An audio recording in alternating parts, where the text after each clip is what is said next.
Good morning. Welcome to Connect My Brain podcast. I am your host, Dr. Laura Hanson, and I am excited to be with you. I'm going to have my coffee with you this morning.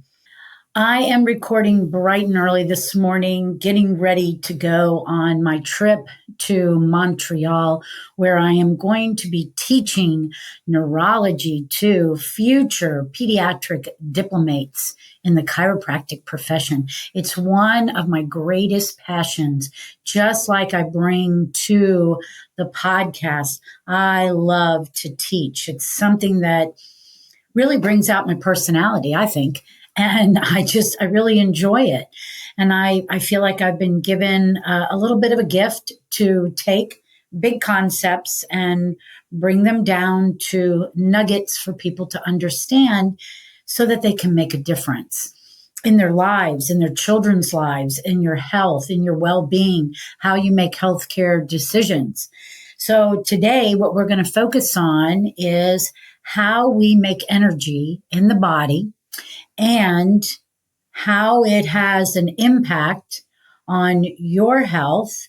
And then, of course, depending upon your state of health when you got pregnant, the mom is actually the driver of what's called the mitochondria, which is an organelle inside of a cell. Every one of our cells have it.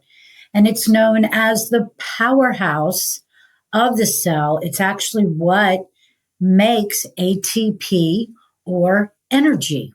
And so I'm going to put up this chart for anybody that does watch the podcast live, just so that we can get an idea of what we're really talking about. So I'm going to hold this up for a second so the camera can really get it.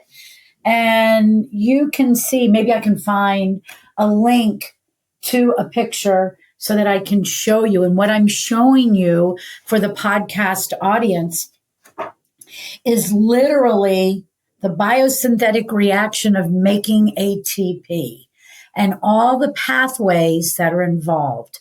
And this is a big deal because where does it all start? It starts with our food source. So our proteins, our carbohydrates, and of course our fatty acids. All three are important. And when you kind of think about over time, there's been some FAD kind of diets that want to take one thing out over another. Is there supposed to be a balance? Absolutely. Are there supposed to be good choices? Absolutely. Now, to really know what works right for you, this is where I think lab work is so important. Let me give you an example. I've been in practice 30 years, and when I was trying to figure out what my own food sensitivities were, and probably the very first test I did was probably 28 years ago. Of course, I had many things that my body was actually demonstrating a reaction to. And so with how I merged into this 3-tier approach, mechanical chemical brain, I was to reduce the culprits, not just reduce. That's really not the right word. I had to remove them. Why? Because even a little is just going to create a little inflammation. A lot is going to create even more inflammation. And as you begin to clean yourself out, your body will actually get more sensitive to certain culprits because you've cleaned yourself out, where before you actually had created more of a tolerance or an acceptance that, I eat McDonald's, I get a stomach ache but I, slurp it down with a Coca-Cola. I burp a couple of times and I'm okay. Now, that's not really me. I don't eat McDonald's, haven't eaten at McDonald's since I was probably 15 years old. But isn't it amazing how certain businesses stay around even through COVID? businesses closing down, inflation. There's certain ones that just keep on going. It always cracks me up. And then you see them catch on to the bandwagon, like Steak and Shake is now advertising its beef tallow French fries. So, you have to be aware of how things operate and watch and see the quality of the food that you're actually getting. So when I started this food sensitivity world, I had to remove several things and give my body a chance to heal. And this is some of the steps that led me into building the 3-tier approach and the chemistry component, because it takes time and it's not an automatic change in your gut, which is ultimately going to impact the cell, which is ultimately going to impact the mitochondria. I'm going to keep tying it back to that because I don't want to lose that concept. And why, when you probably have heard this, that like children that are identified as being on the spectrum, they have lots of belly issues. In fact, the first cases, like about 20 years ago, that was like the biggest thing that people were identifying in their children was stomach issues. Now, the reason it takes a little bit of time to heal this is we have to give time to cellular turnover. Now, there really isn't a test that could tell me exactly how well an individual cell is functioning. It's all based on what's going on in the body. And then, working in healthcare, that everything goes back to the cell because you're feeding your cell. Don't forget, in our Krebs cycle biochemistry map, it all started with food sources. And so when we start to deflame ourselves, I'll call it, let's just say maybe that cell is functioning somewhere around 65%. And then maybe the first month of cleaning, because your stomach cells are going to turn over about every 21 to 30 days. That's the fastest turnover of cells in the whole body. And therefore, you have to let it learn that something new is going on. So, for example, maybe that first month you didn't drop below 65, but you didn't have enough time for healing. Maybe the second month, okay, maybe we went up by 5%.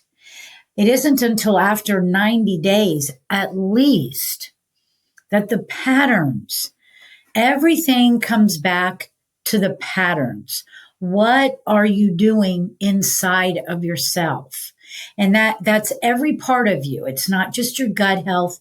It's your mental health. It's your overall well-being. And what we're trying to do is to build metabolic capacity. And that means that I can endure something. I can adapt to that endurance. I can recover quickly from the endurance, and I can gain strength and energy over time.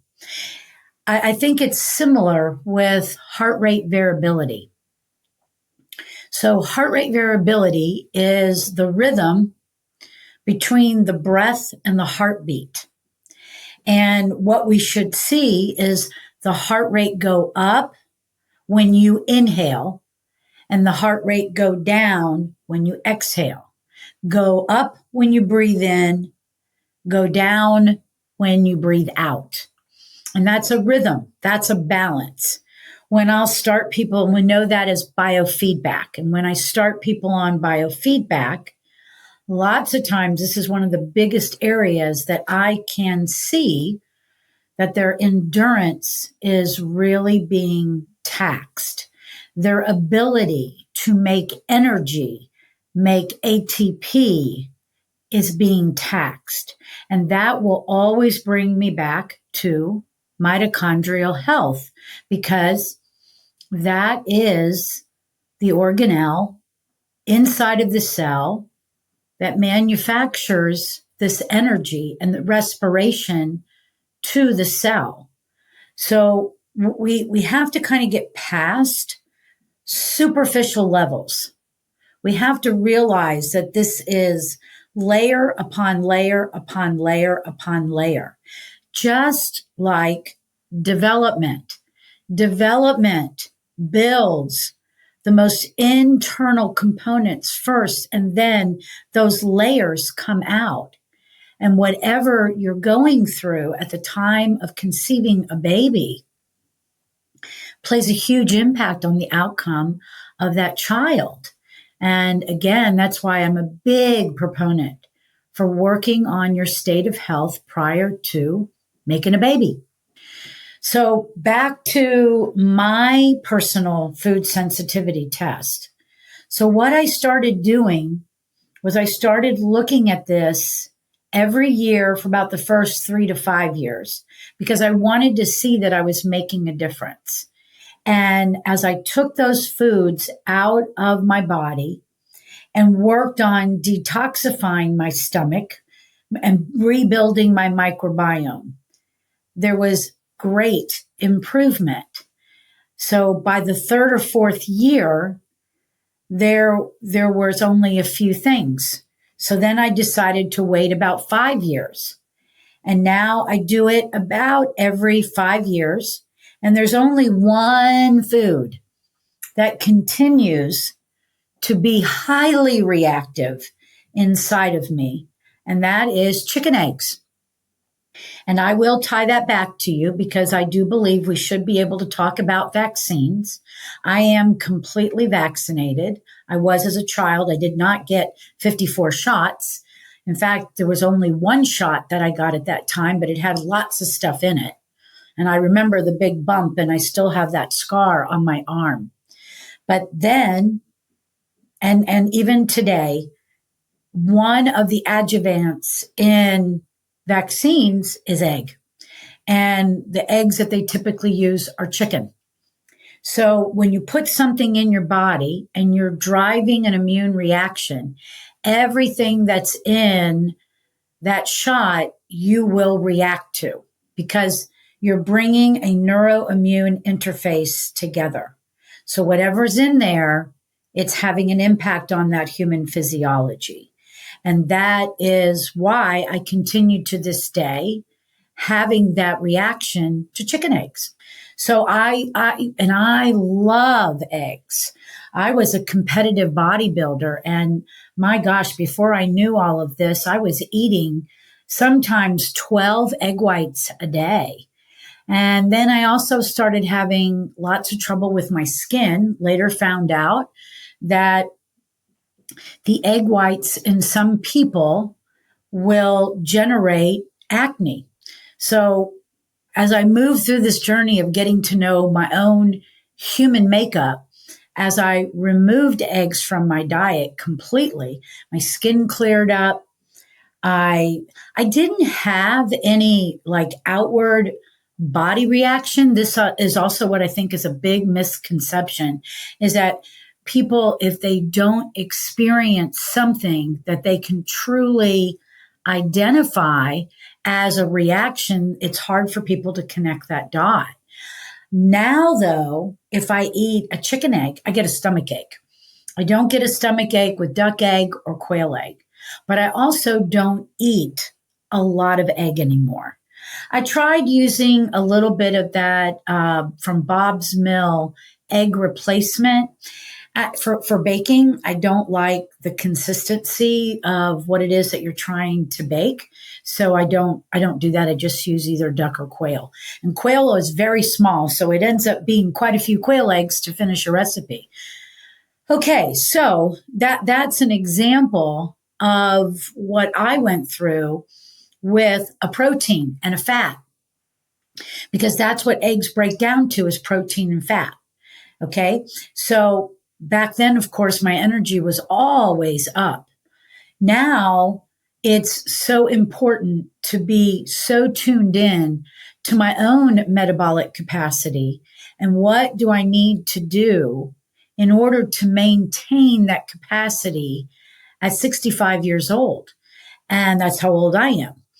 So it really interests me to kind of share this information because there's so many young women out there that are either pregnant, preparing to have a baby, already had a baby, and you're in a whirlwind of how so many children are not developing the way that they should. And one of the things that I noticed, especially in the last now 5 or 6 years, the kids have so little energy and they're fatiguing so quickly. And, the big picture idea is that does not match a child at all. If we were to play the matching game and I turned over a picture of a chicken and then I turned over a picture of a cow, they didn't match. And that's really important in order to understand one of the very first things that does show up when the body is not in optimal health is fatigue. Okay, so let's kind of let that marinate for just a minute. So what is generating that in the child has to do with us as parents. What are we role modeling? As well as how are we feeding ourselves? How much outdoor time are we getting? How much movement are we getting?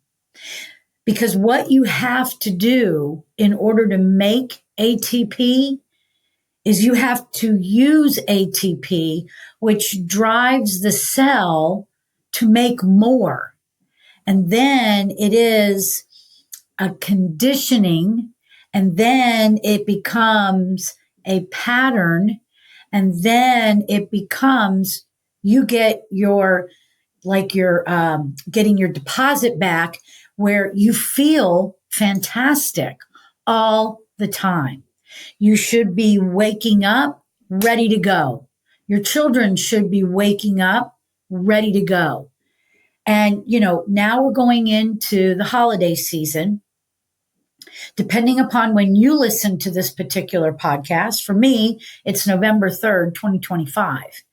And we just finished Halloween and we're going into Thanksgiving, which I really feel like it's the forgotten holiday. When you go to the stores, I went to the store yesterday, the mall, everything's Christmas. And we haven't even had Thanksgiving.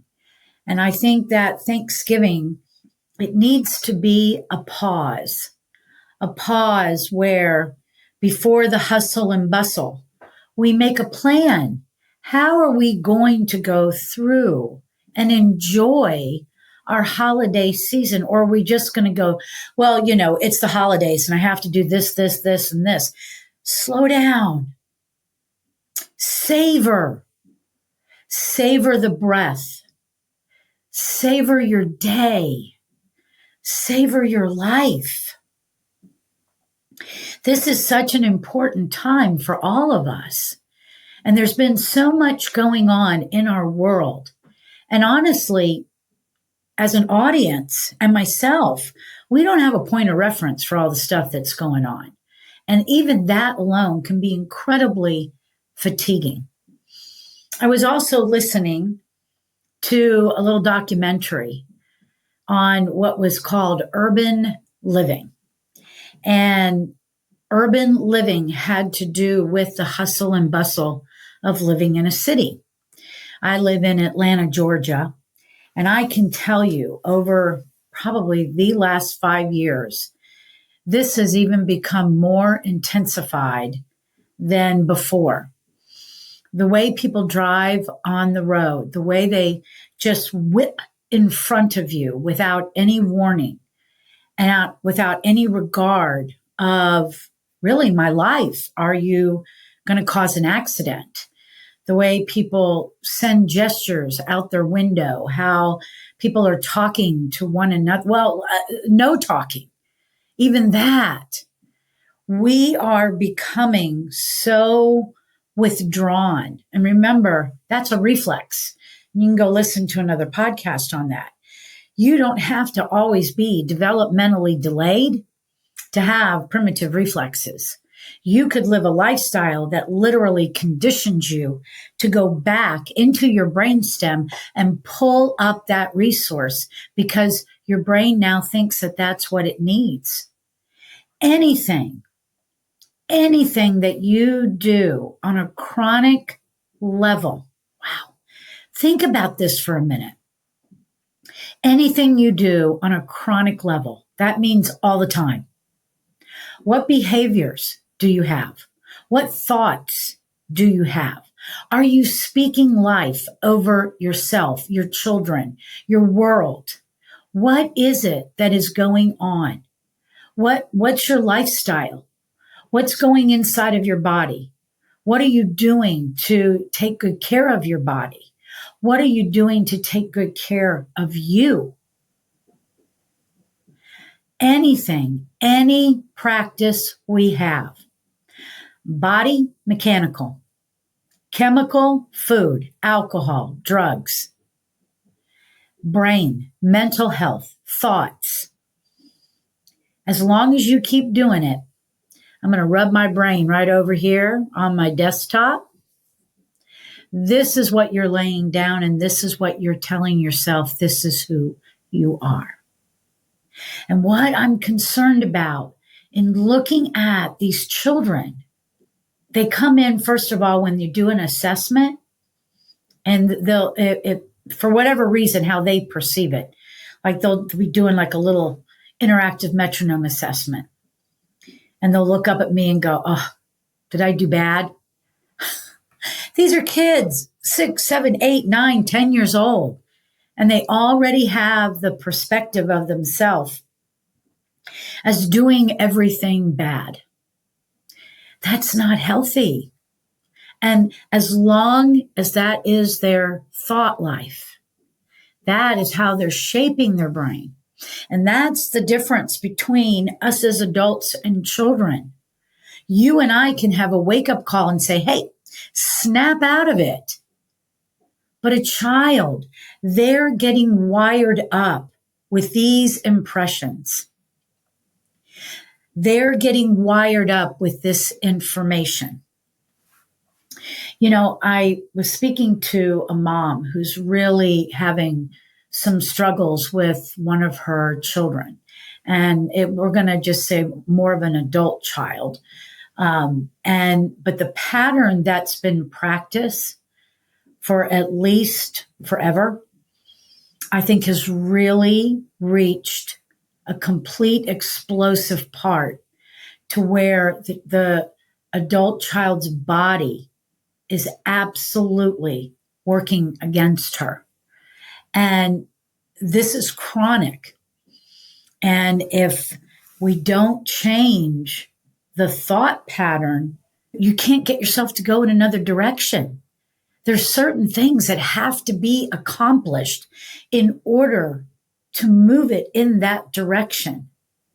It's absolutely imperative that we take a moment and we realize how far-reaching our thought life is, how we feed our body, how we treat our body, and how we see ourselves in the world.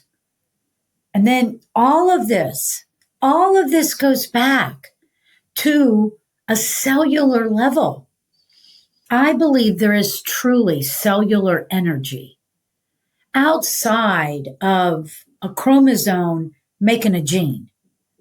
And I believe that these genes called de novo genes, I think these are truly reflecting this idea of cellular energy, because the de novo gene talks about how things are being passed down.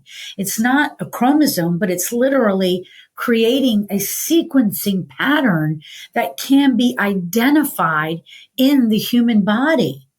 And then this concept of epigenetics, I talk about this quite a bit.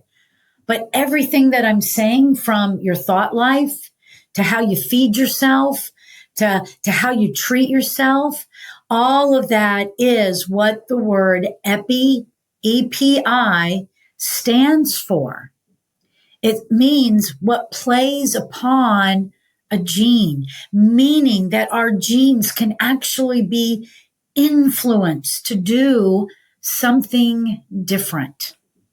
Okay, so if all of that is true, why not step into a new thought pattern, a new lifestyle change, a empowerment of who you are, what you've passed down to your child, and who your family is?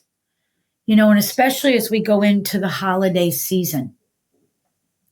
I'm really getting on a soapbox, but I do want to say this, and I hope and I pray that the right ears hear this.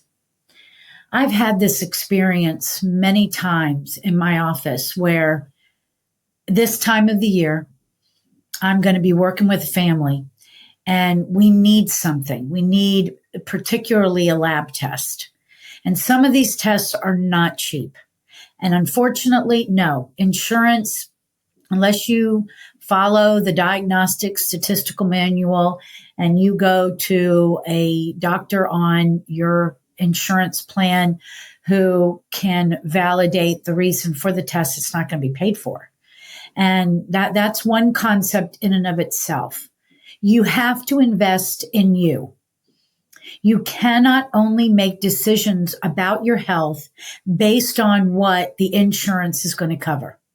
And if you don't like what your insurance will provide, then find something else. Dave Ramsey is a great author and speaker on how to build your own HSA account.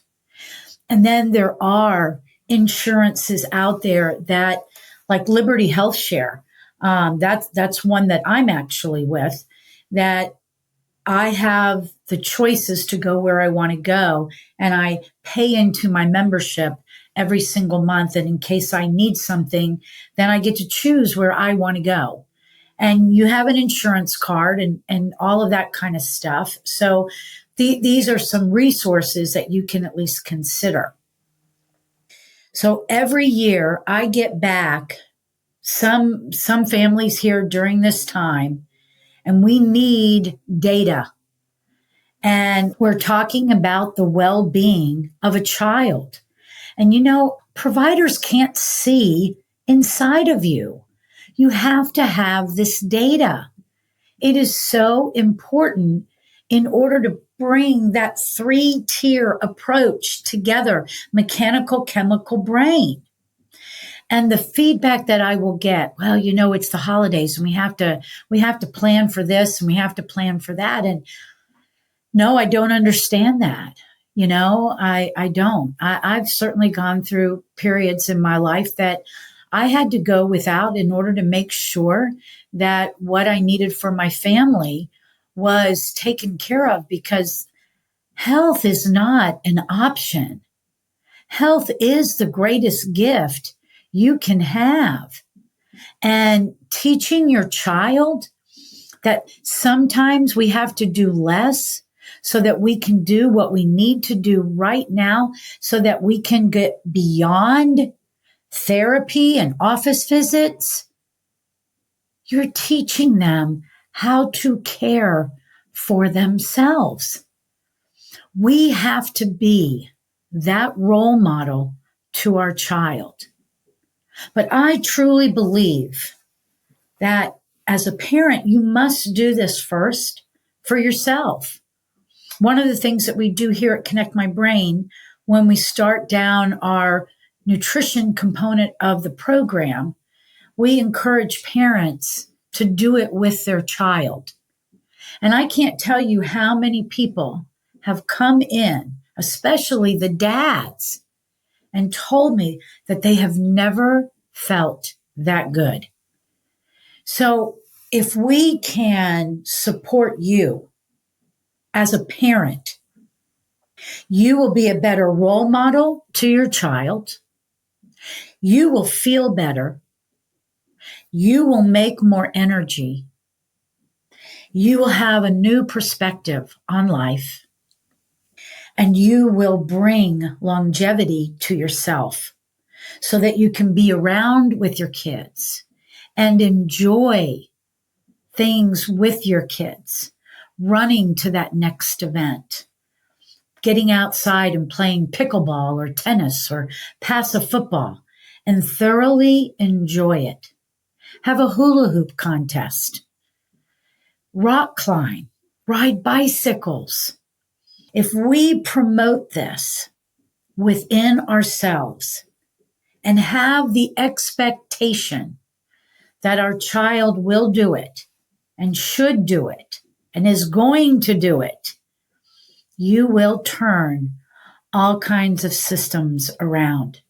The human body must have metabolic capacity in order to thrive.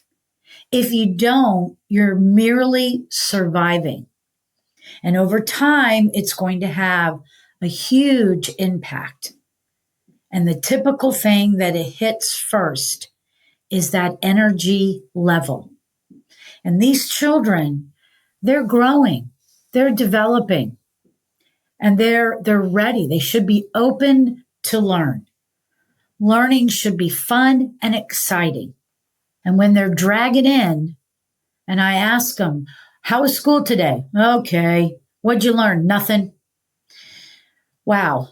We don't just have a generation, a couple now, of spectrum, attention, all the other buzzwords. We have children that have no energy and they're not thriving. You can see it in their eyes. Do they have dark circles under their eyes? Do they have bumps on the back of their arms? Are they wanting to play video games versus going outside and riding a bicycle? Do they avoid contact sports? Is there little or no talking going on in your household? What's the sleep quality like? What is the emotional tone of the home? Are we talking? Are we enjoying? Now, to me, there's two ends of, well, I was going to say spectrum, but I don't want to tie that to autism. So there's two ends. We can either have no energy and just sit around, get overweight, brain fog, lack of excitement, or we can run ourselves right into the ground. That's the other component that I hear a lot. Well, we have to do this, we have to do that, we have to do this. Okay. I think it is very important for a child to be involved in karate or sport, but we can also be overscheduled. And we can also have our priorities where we're more focused thinking that's going to fix the problem versus fixing the problem. The other types of situations I've seen are canceling an appointment so that the event that's going on at the rec center, the whatever, took priority over the child's program of well-being and building the consistency that is needed in order to change the brain. Here at Connect My Brain, we have a program that absolutely requires that you come into the office.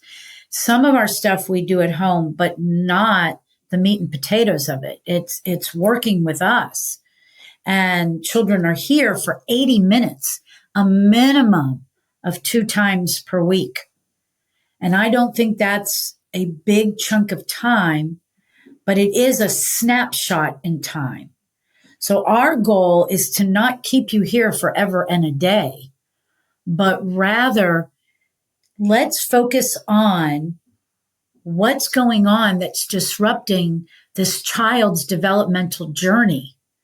Restore him mechanically, chemically, brain, and then be done.